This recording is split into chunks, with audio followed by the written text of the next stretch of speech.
Okay, the last question, critical path analysis. I have this lovely diagram here, and you have to do the normal stuff. So you do read the words and you do your underlining, but we are showing early and late events time on diagram 2. So we're doing the normal stuff and we're doing it on this diagram here.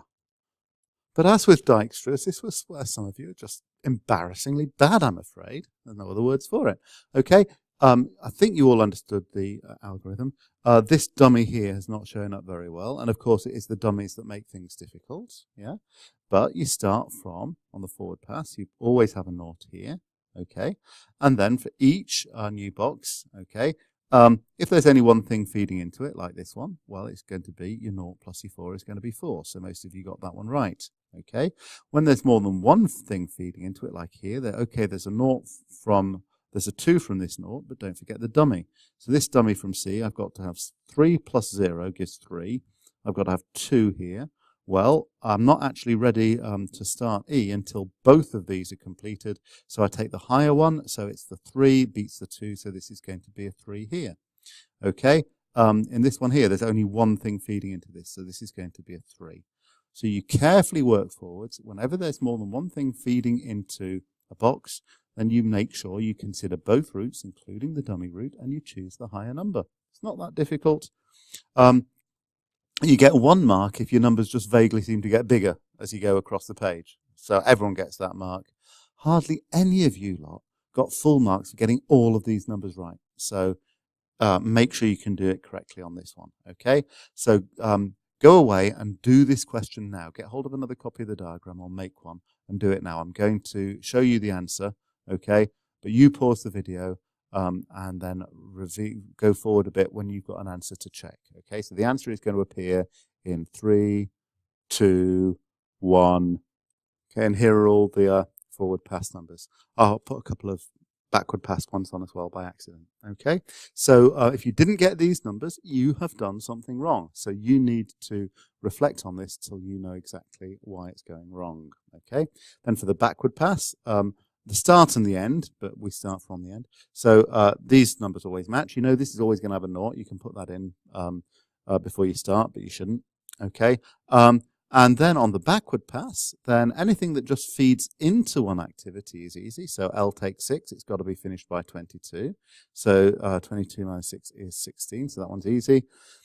But anything like this one that is links into 2 activities, we've got to meet both these deadlines. So the dummy's got to be done by 16, so that means this has got to be finished by 16. But the dummy 13 plus 3 has got to be done by whatever this is plus 3 has got to be done by 22, which would make this 19. Which do I choose? Well, I've got to keep both of these people happy. So the lower value, which was the 16, is lower than the 19, so I put 16 in here. So that's how the backward pass works. You've got to take the dummies into account. Go away and see if you can complete this backward pass and check your answer. Pause the video now. The answer will appear in 3, 2, 1, and there it is. If you've got these numbers, this is a 6. Sorry about the lack of clarity. If you've got these numbers, you've got it right. If you've got anything else, you're wrong.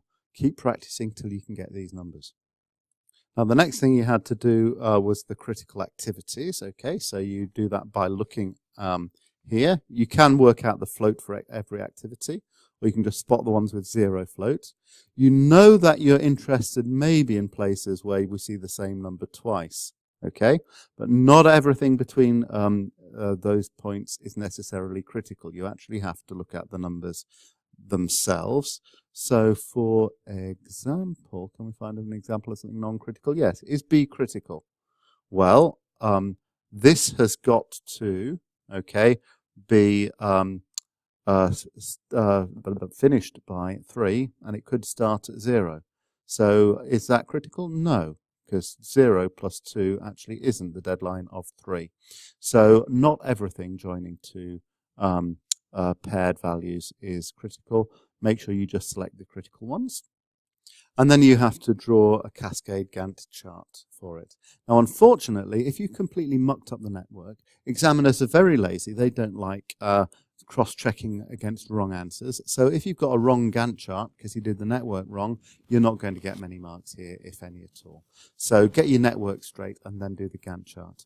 Please use pencils and rulers for your Gantt charts rather than just giving me horrible, messy rubbish. Okay? And then we've got to determine a lower bound for the number of workers, yeah? But it says use your cascade chart. So this is a bit sneaky. It doesn't want the method where you work out the total amount of work to do and divide by the total the time for the project.